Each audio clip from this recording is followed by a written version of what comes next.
Hare Krishna.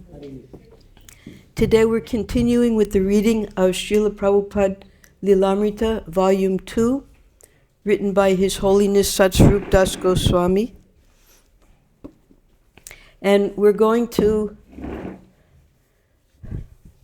add to it a very special memoir that Satsvarup Maharaj wrote.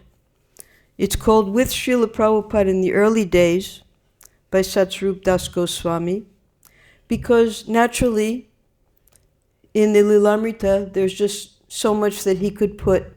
There were so many years to cover. And this book has more of the personal exchanges that Satsvarup Maharaj had with Prabhupada in the early years. And it really helps us see on a more personal level how Prabhupada interacted with his first disciples. So we're just reading now. We're at 26 Second Avenue. The month is about July, August, and we're continuing now. Prabhupada fondly remembered his father, who had never wanted him to be a worldly man, who had given him lessons in mridanga, and who had prayed to visiting sadhus that one day the boy would grow up to be a devotee of Radharani. So, because at the time when Srila Prabhupada was born, Calcutta was the British capital of all of the Asian Empire, of the British Empire. So it was a very cosmopolitan city. And the Bhadralok were the high-class Bengalis, they were both educated in English and in Bengali culture. I can't wear it because of my throat. Okay, thank you. So, Prabhupada's father, being a pure devotee Vaishnava and a worshipper of Chaitanya Mahaprabhu and Nityananda Prabhu, coming in the line of Chaitanya Mahaprabhu's associates, he wanted his little son, Abhay, to become a Vaishnava. So he taught him mridanga lessons.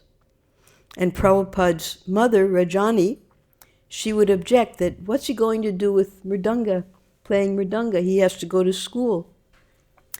But the father insisted that he learn mridanga along with his schooling. And not only that, regularly, his father would invite sadhus of any type to his home for prasadam. And Prabhupada would see their character, and he was not very impressed with the sadhus, but as a religious obligation, his father would still, on a regular basis, have these sadhus come to his house. And whenever they did come, after feeding them and being very hospitable to them, he would ask them to bless his son to become a servant of Srimati Radharani. So when Prabhupada grew up, he took care of his father. His mother died when Prabhupada was only 14 years old.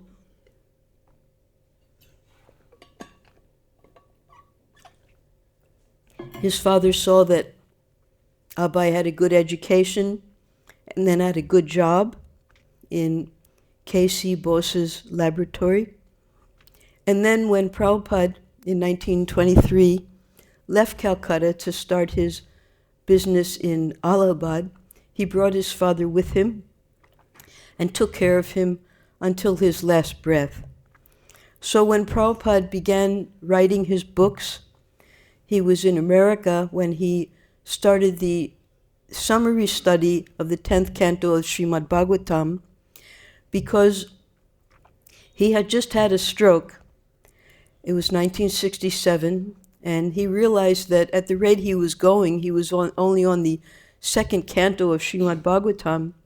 He might not be able to reach the 10th canto in this lifetime. So he stopped his translation work in 1968, and in a very nice apartment near the temple, our Los Angeles temple, which Prabhupada made the headquarters, he sat down and he translated and did a summary translation of all the 90 chapters of the 10th canto, and that was the Krishna book. and he dedicated that Krishna book to his father. To my father, Gormohan Day, 1849 to 1930, a pure devotee of Krishna, who raised me as a Krishna-conscious child from the beginning of my life. In my boyhood ages, he instructed me how to play the mridanga. He gave me Radha Krishna Vigraha to worship, and he gave me Jagannath Rath to duly observe the festival as my childhood play. He was kind to me, and I imbibed from him the ideas later on solidified by my spiritual master, the Eternal Father.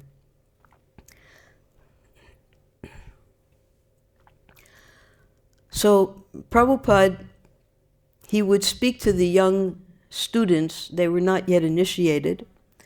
And the system was that in the morning, the students who stayed there and also the students who lived in the neighborhood, they would come up to Prabhupada's room and they would have a private class with Prabhupada. Prabhupada's door was always open, so the young men could come anytime to see Prabhupada. And then on Monday, Wednesday, and Friday evenings from 7 o'clock to 9 o'clock, Prabhupada would give his program downstairs in the Matchless Gift Shop, which they had transformed into a beautiful temple atmosphere. On the other nights, Tuesday, Thursday, Saturday, they would be in Prabhupada's room and he would give them classes in his room. And then on Sunday, Prabhupada would make a feast for all of the boys. We'll hear about that. So now, Satsvarup Maharaj is describing, one night he told how he had met his spiritual master. He told how he had begun his own chemical business, but had left home, and in 1959 had taken sannyas. The boys were interested, but so ignorant of the things Prabhupada was talking about, that at the mention of a word like mridanga or sannyas, they would have to ask what it meant. And he would go on conversational tangents describing Indian spices, Indian drums, even Indian women. And whatever he spoke about, he would eventually shine upon it the light of the Shastra. He did not ration out such talk, but gave it out abundantly by the hour, day after day, as long as there was a real live inquirer. So most of these conversations would go on upstairs in Prabhupada's room. Fortunately, Satsvarup Maharaj was there as Steve Guarino, so he got to hear a lot of this. But unfortunately, in one respect, because he had a job, he had just gotten out of the Navy, and he immediately went to live where his friends were on the Lower East Side, and he became a welfare officer. He'd have to go see the applicants to see if their case was suitable to get welfare. He had to hear their sad stories, and he had to make sure that they were getting what they needed so they could uplift their lives. So he was busy 8 hours a day, and he didn't get to be with Prabhupada. But what he did do was he would give his entire paycheck of $400 a month to Prabhupada, and that would support the temple. So one day he turned in his resignation. He said, I'm going to live with my guru and I'm not going to work here anymore. And then he went to tell Prabhupada that he had resigned that day. And Prabhupada, he said, no, you shouldn't resign. You're doing very valuable service. But he wanted to resign because he wanted to be like all the other boys and be able to sit and learn and hear from Prabhupada all day long. So Prabhupada, he encouraged him that, no, it's much more important what you're doing. You keep your job, because by this job you're helping me much more than the boys who are just sitting here. So he went on with his job. Eventually he shaved up with a sika and started to wear tilak. Prabhupada recommended that all the boys who worked, that was Keith, Kirtananda, Bruce, Brahmananda, and Steve, Satsvarup, they all had jobs, and they would wear tilak. And Brahmananda, he also shaved up and went to his work. He was a school teacher, but he was in another part of New York. So Steve shaved up and went to his welfare office, and the head of the office was not very happy about the way he looked, but what could he do? Steve said, it's my religion. I have a right to be like this. So then, when Bruce shaved up, because he was a teacher, the administration also objected. And Bruce told the administration that, no, there's another one. He's in the welfare office. He also did the same thing. They haven't stopped him. So the superintendent called up Steve's officer and said, and the officer said, yeah, we got one of them here too. So it was becoming, they were getting courageous enough, even though they were working in their outside jobs.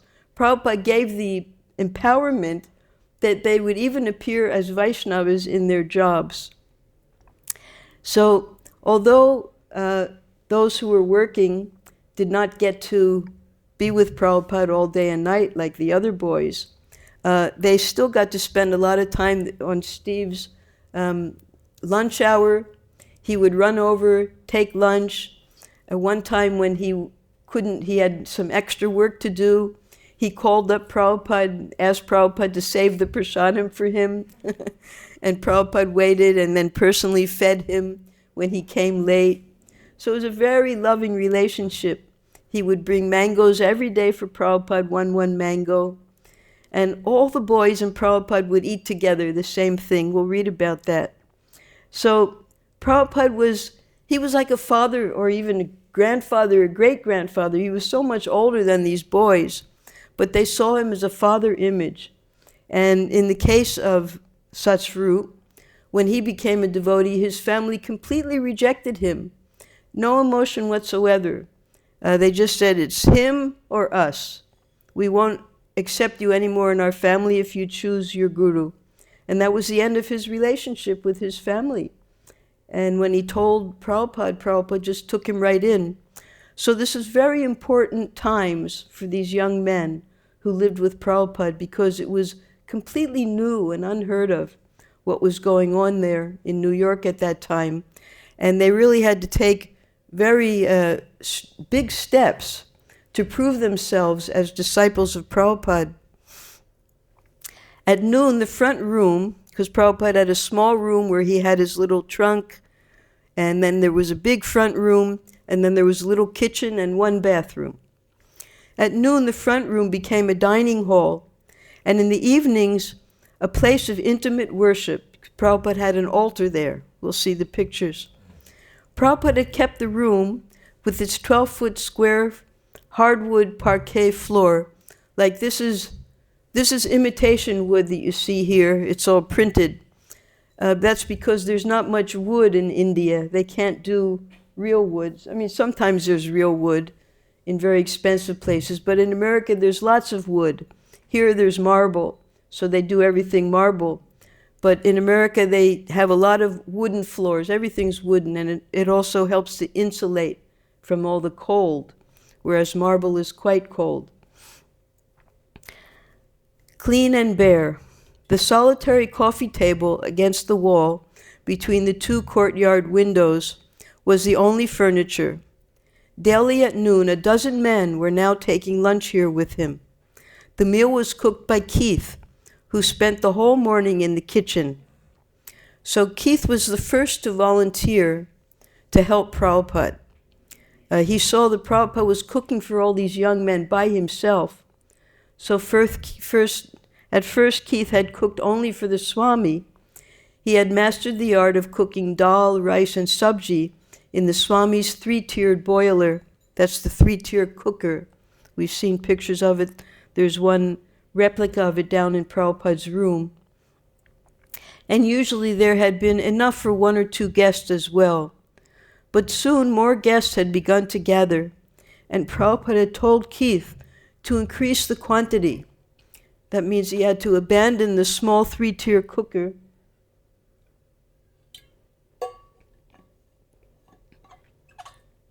until he was cooking for 12 hungry men. So they had to buy big pots, and in that part of New York, they had these restaurant supply places, used pots they would get and buy them. And then they had big enough pots to cook for 12 people. And then eventually Prabhupada started the Sunday love feasts. Every Sunday, Prabhupada would cook. He would make all these special preparations. And he would have it for the public as well. And Prabhupada had them charge. Whoever came to the Sunday feast, they would charge. Now, for the devotees, for them it was like a reward for all of the austerities that they were performing during the week. And then finally on Sunday, when Prabhupada made all these special preparations, it was so wonderful for them that they had this fabulous feast. So the devotees, they didn't care whether anybody came or didn't come, because they would take the feast. But when the guests did come on Sundays, then Prabhupada would charge them. It didn't say how much they charged, but there would be some donation involved because it was a real wonderful feast. The boarders, Raphael and Don, though not so interested in the Swami's talk, would arrive punctually each day for prasadam, usually with a friend or two who had wandered into the storefront. Steve would drop by from his job at the welfare office. The Mud Street group would come, and there were others. The Mud Street group, that was they lived in one apartment together. Hayagriva had met Prabhupada. That was Howard Wheeler. And he was living with Keith and Wally. Keith became Kirtanananda. Wally became Umapati. And they had other friends. It was like a communal apartment. Other people were living there too. So that was the Mott Street group. They would also come for prasadam. Everyone would come for prasadam. Because they didn't know how to be vegetarian. For vegetarians in America, it meant peanut butter and jelly sandwiches. They didn't know how to cook. So Prabhupada was teaching Keith how to cook these wonderful preparations. The kitchen was stocked with standard Indian spices, fresh chilies, fresh ginger root, whole cumin seeds, turmeric, and asafoetida. Keith mastered the basic cooking techniques and passed them on to Chuck. Chuck became Achyutananda. He was just an 18-year-old boy, fresh out of high school. He was a musician, and he had been introduced to Bhagavad-Gita when he was 8 years old by his father.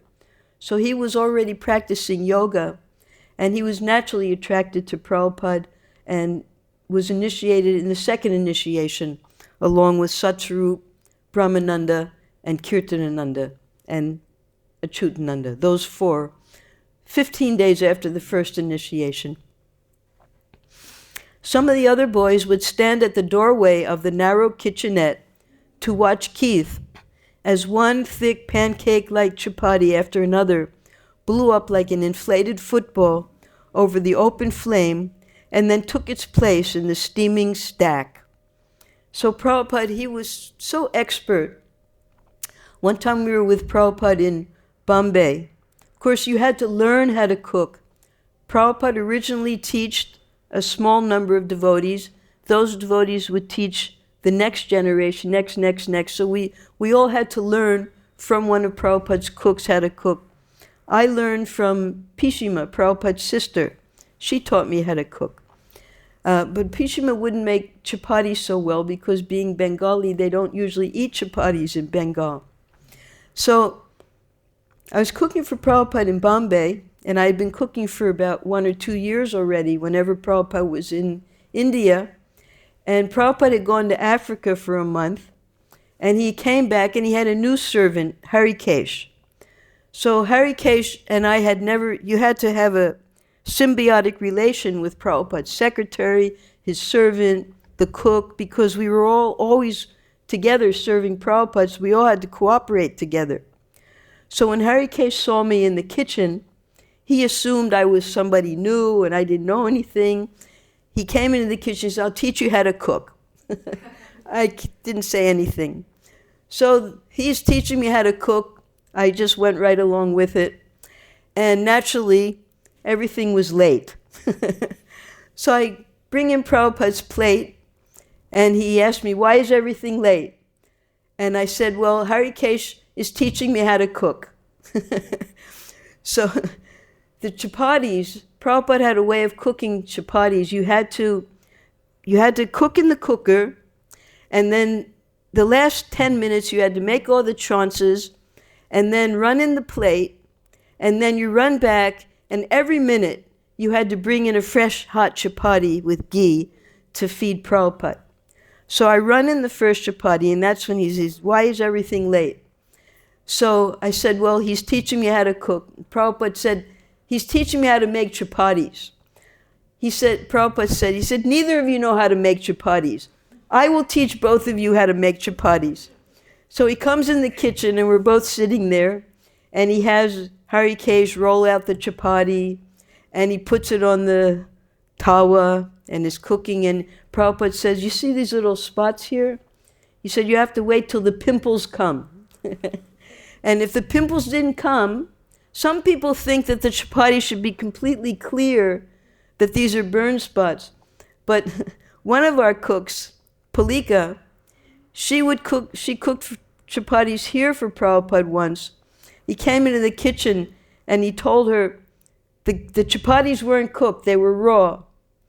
And she said, "Yes, Prabhupada." And he got angry at her. He said, "You say yes, but you never learn."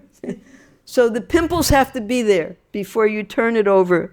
And then when you turn it, when it's like this with the pimples, then you put it on the flame. So Prabhupada was showing us how to do it. And then he told us, "Now you know how to make chapati, so that every minute you bring in a fresh chapati to me." And then the next day Prabhupada called me in. No, Prabhupada was taking his massage.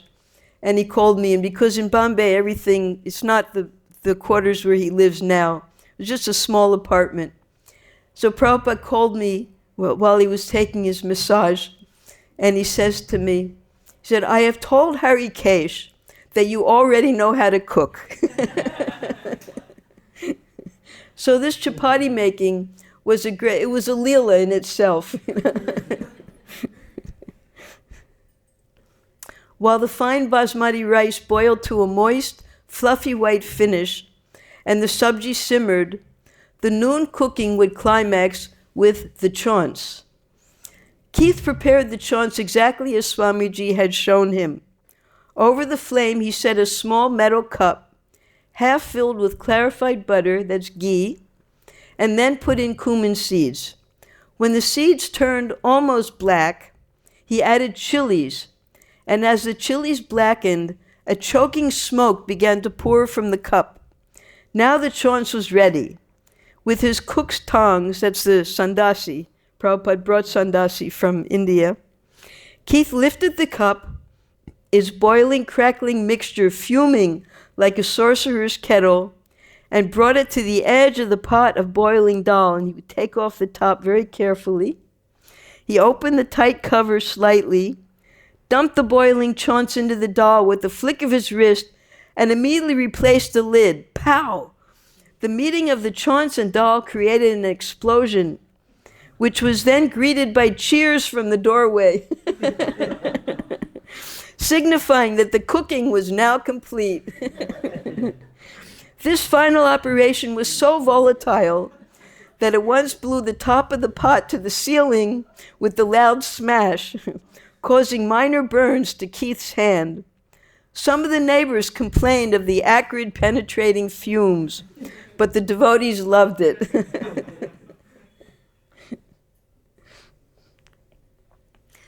When lunch was ready, Swamiji would wash his hands and mouth in the bathroom and come out into the front room.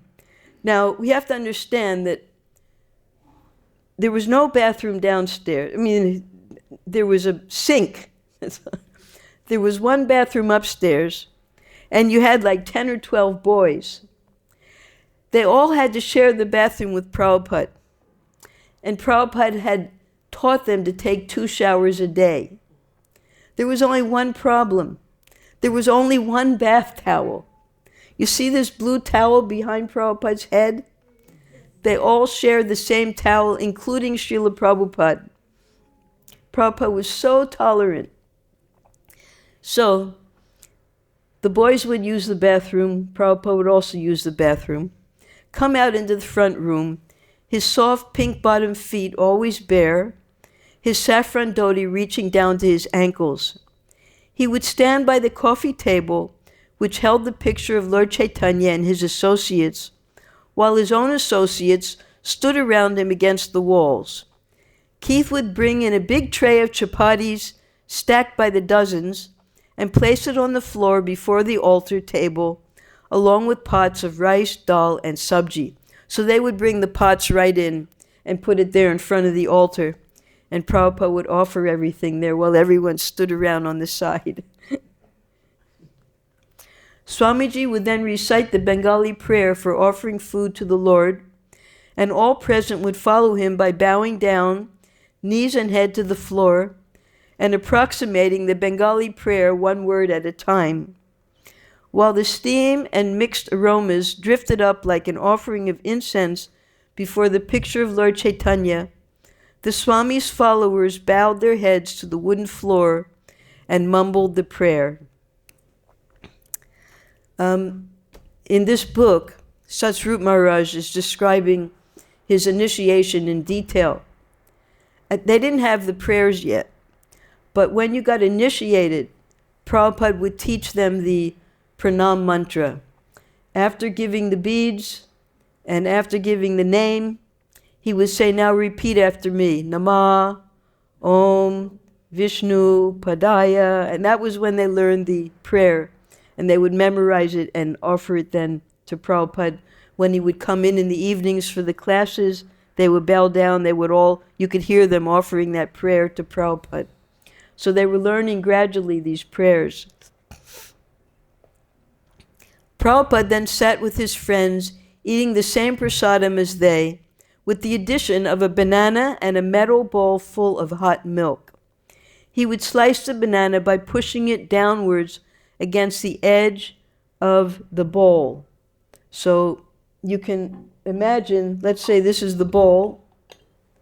Prabhupada would take the banana and go like this so that the slices would fall into the milk.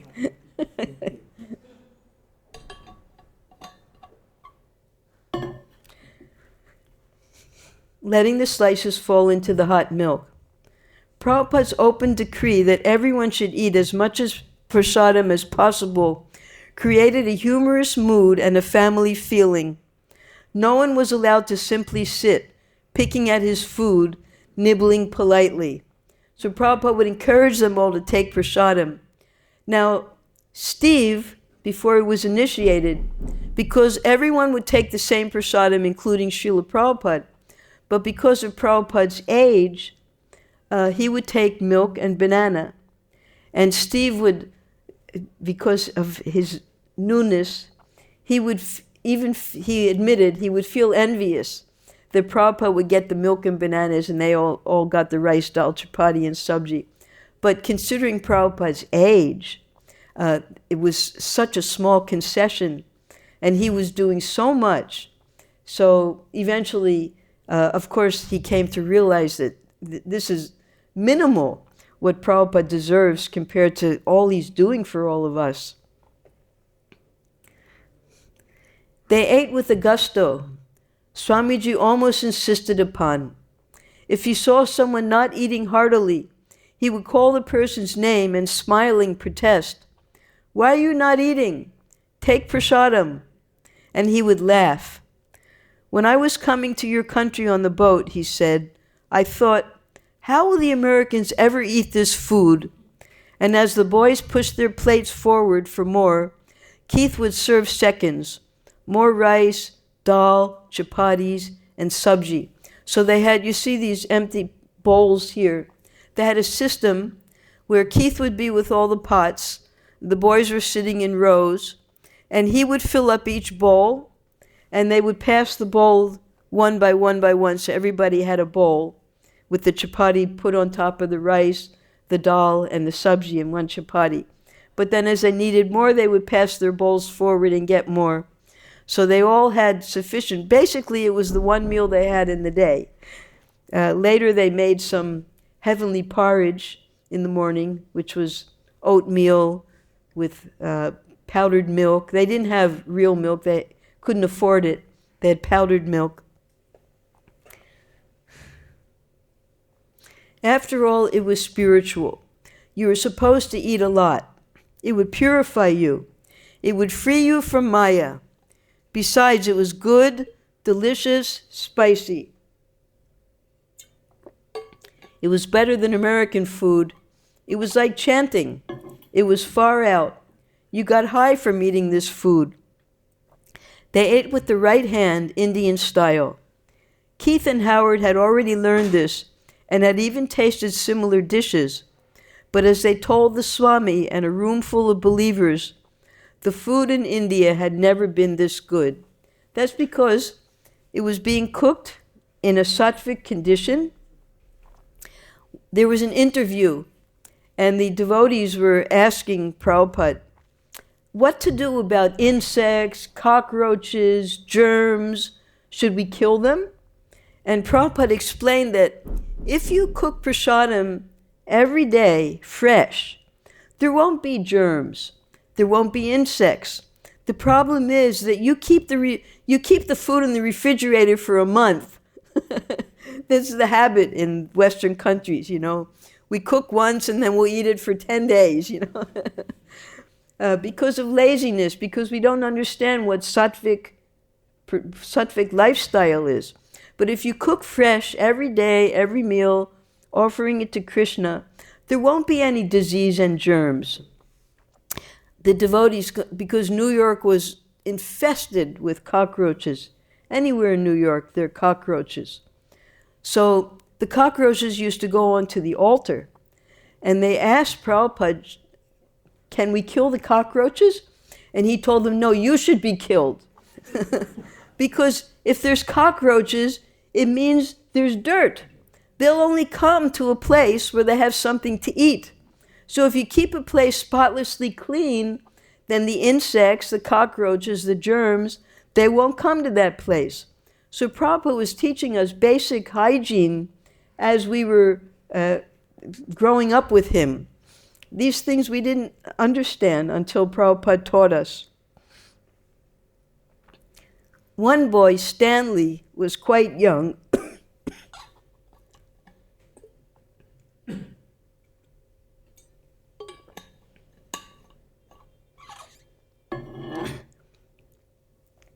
And Prabhupada, almost like a doting father, watched over him as he ate. Stanley's mother had personally met Prabhupada and said that only if he took personal care of her son would she allow him to live in the monastery. Monastery meant matchless gift shop. Prabhupada complied. He diligently encouraged the boy until Stanley gradually took on a voracious appetite and began consuming 10 chapatis at a sitting, and would have taken more had Swamiji not told him to stop. But aside from Swamiji's limiting Stanley to 10 chapatis, the word was always more, take more. When Prabhupada was finished, he would rise and leave the room. Keith would catch a couple of volunteers to help him clean, and the others would leave. Occasionally, on a Sunday, Prabhupada himself would cook a feast with special Indian dishes. Steve, that's Satsru Maharaj. Oh no. Kya ho raha hai? Huh? Supply? Swamiji personally cooked the prasadam and then served it to us upstairs in his front room. We all sat in rows, and I remember him walking up and down in between the rows of boys, passing before us with his bare feet and serving us with a spoon from different pots. He would ask, what did we want? Did we want more of this? And he would serve us with pleasure. This is the Sunday feast when he would make special preparations. These dishes were not ordinary, but sweets and savories, like sweet rice and kachoris, with special tastes. Even after we had all taken a full plate, he would come back and ask us to take more. Once he came up to me and asked what would I like more of.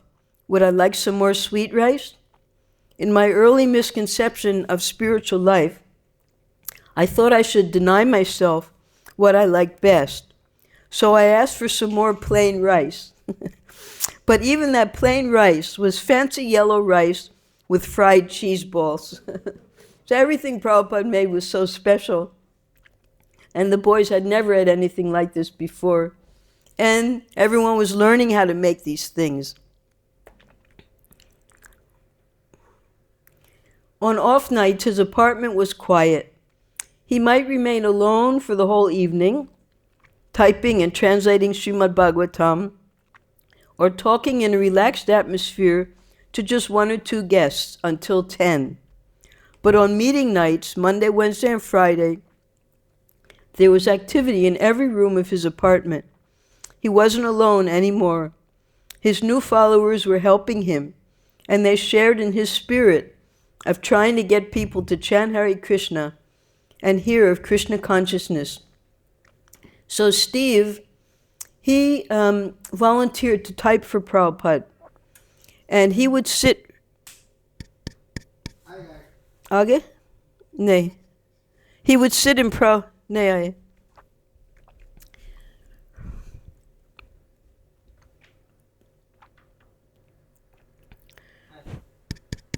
No.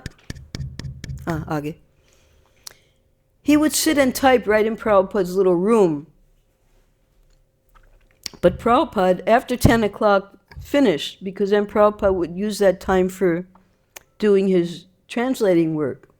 He would be up all night, sometimes sleeping over only 2 hours. And also Prabhupada would take some evening prasadam. That was, even he would take that here, hot milk and muri, puffed rice. So Satsvarup, he would stay with Prabhupada till night, and Prabhupada was surprised to see him. So Satsvarup Maharaj realized that he should go because Prabhupada had to do his work, and Prabhupada, he would ask Prabhupada questions, and because it would be a time when he could be alone with Prabhupada, he would take advantage of that. But then finally one night Prabhupada said, "All right, now you go, let me do my work." Because otherwise Prabhupada wouldn't have time to do his translation work. In the back room, he worked on his translation of the Bhagavatam or spoke with the guests up until 6, when he would go to take his bath. 6 in the evening. Sometimes he would have to wait until the bathroom was free. He had introduced his young followers to the practice of taking 2 baths a day, and now he was sometimes inconvenienced by having to share his bathroom. This also happened in the London temple. There was only 1 bathroom, and Prabhupada, he would wait in line with the devotees. And of course they would let Prabhupada go forward, but there was a line waiting.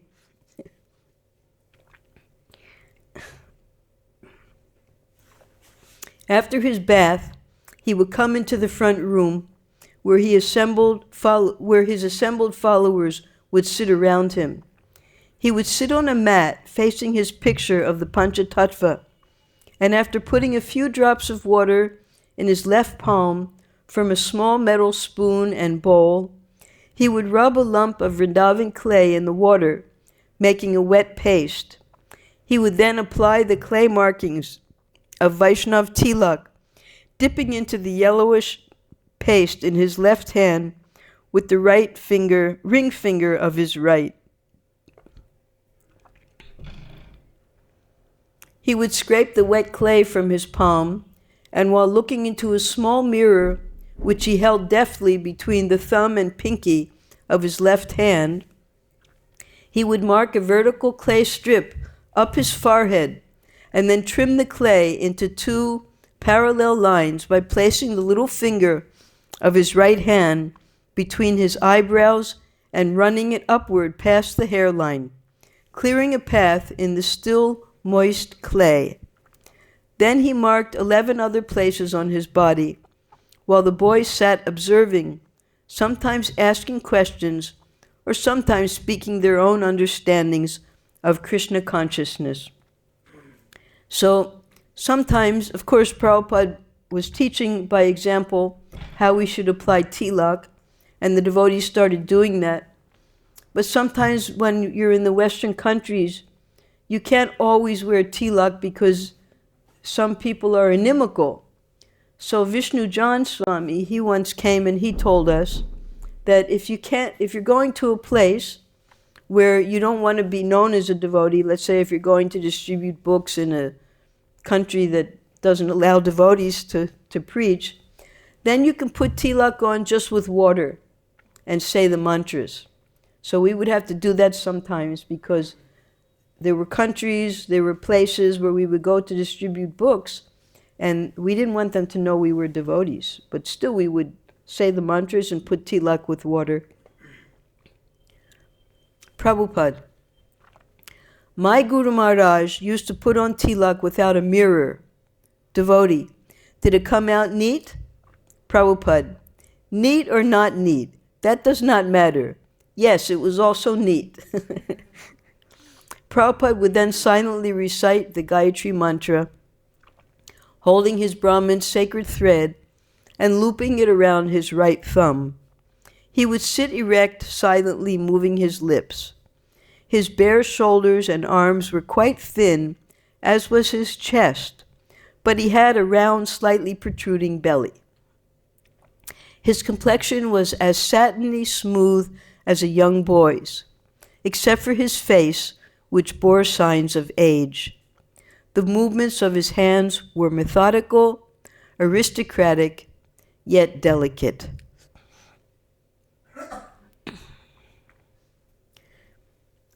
He picked up 2 brass bells. This is after he took his bath, applied tilak, then chanted his Gayatri mantra. Now we're talking about, this is in the morning time, evening time.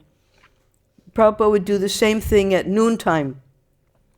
But because after Prabhupada had normally Prabhupada would take 3 baths a day in cold water, but after Prabhupada had his stroke, he started to take only 1 bath a day, and it would have to be with warm water.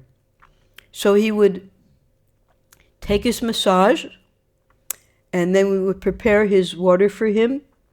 He wouldn't use a shower. He would have buckets of water. He would mix the water according to the proper temperature. And with his loda, he would sit on a choki. He would take his bath, and then he would put his clothes on, put his tilak on, and chant his Gayatri.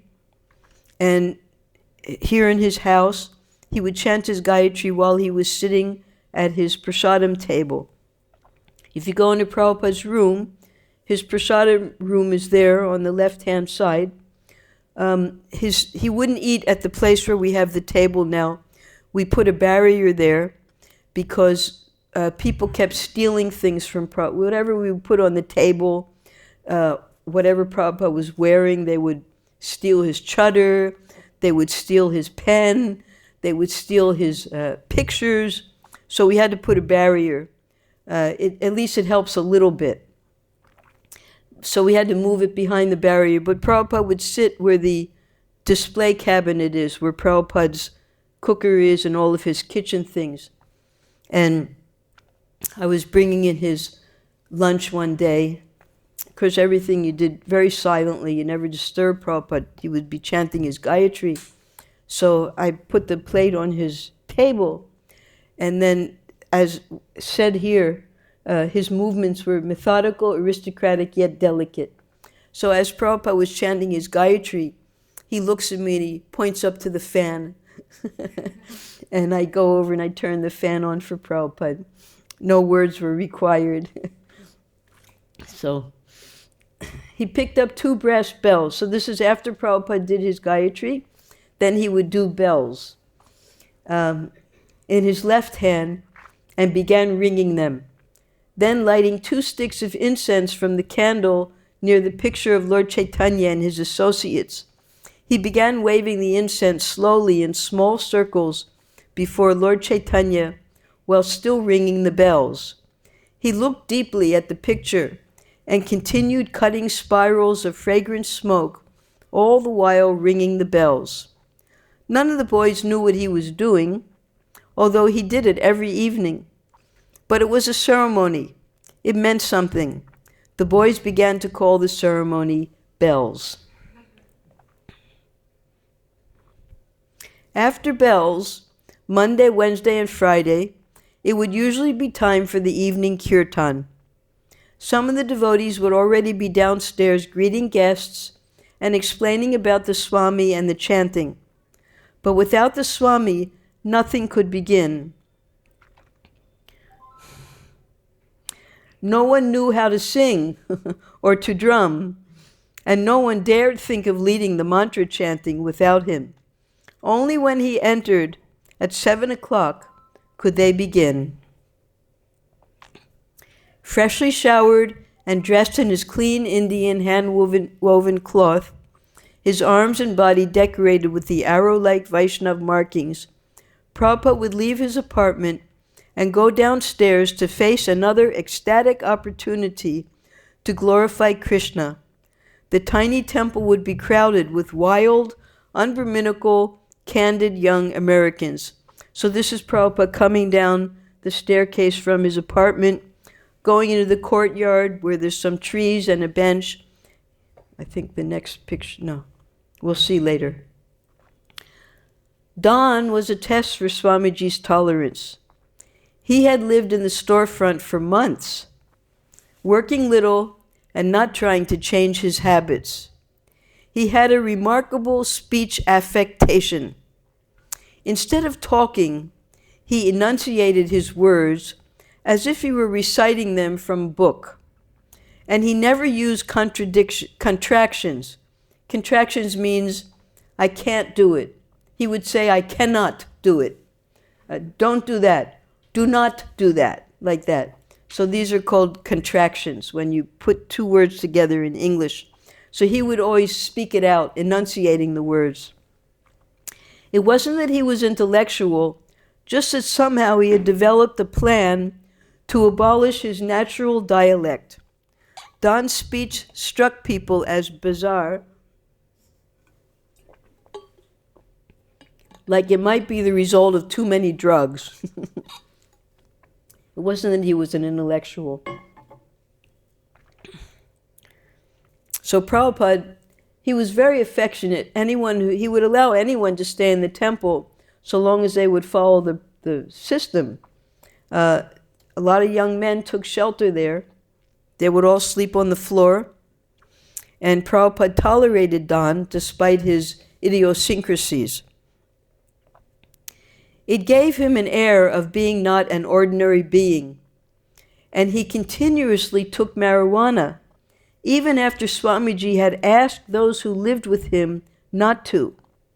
Sometimes during the day, his girlfriend would join him in the storefront, and they would sit together talking intimately and sometimes kissing. So you can imagine how disturbing this was for the other boys who were staying there in the storefront. Here was this person who was not following the principles at all, smoking marijuana. He had a girlfriend. They were even kissing right there in the storefront. But he liked the Swami. He even gave some money once. He liked living in the storefront, and Swamiji didn't complain. But others did. One day, an interested newcomer dropped by the storefront and found Don alone, surrounded by the sharp aroma of marijuana. The boy said, "You've been smoking pot, but the Swami doesn't want anyone smoking here." Don denied it. "I have not been smoking. You are not speaking the truth." The boy then reached into Don's shirt pocket and pulled out a joint. These are called joints. See, when you smoke marijuana, it grows here all over the place. It's that plant that looks like this. It grows like a weed here, everywhere. You dry it, you crush up the leaves, and then you take a small piece of paper and you put those leaves into the paper and roll it.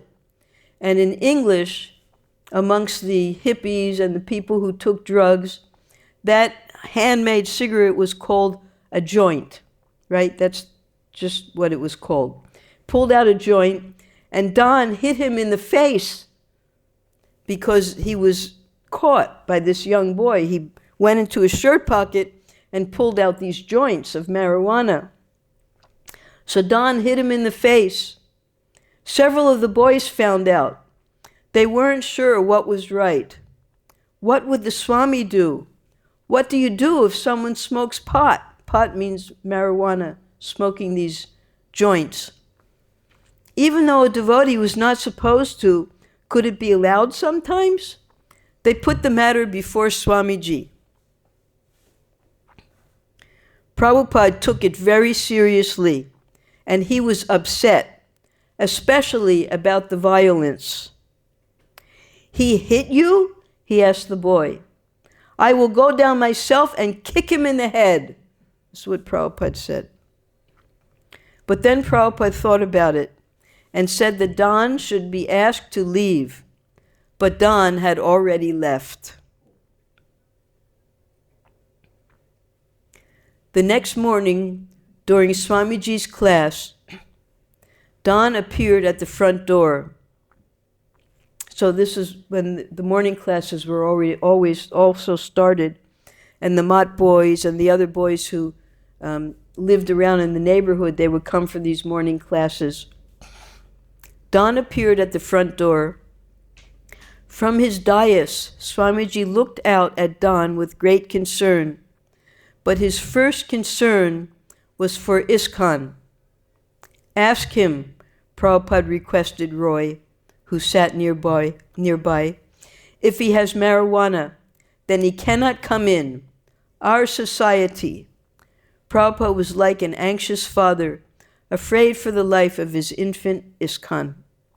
Roy went to the door and told Don he would have to give up his drugs if he entered, and Don walked away.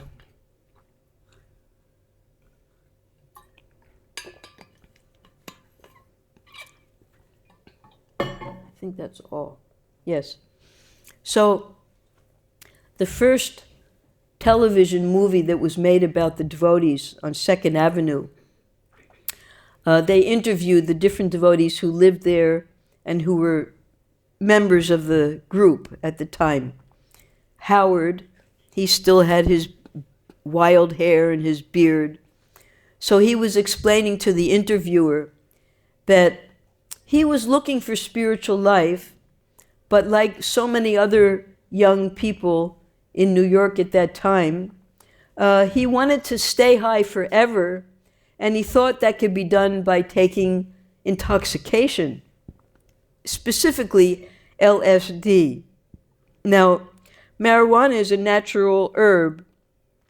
It's also used medically, but LSD is a chemical, and that affects one mentally. It has very deep effects to the mental the mental state of an individual, and it could have long-lasting results also. So Howard asked Prabhupada if LSD actually helps a person in spiritual life to get realizations. And Prabhupada immediately told him, no, you already have all of that knowledge within you. You simply chant Hare Krishna. And Howard, he accepted that because he could see that Srila Prabhupada was so spiritually advanced, and he didn't take any intoxication. So the boys eventually, by Prabhupada's example, they all gave up their intoxication, which they were taking for so-called spiritual or mystical experiences, and they followed Prabhupada's system.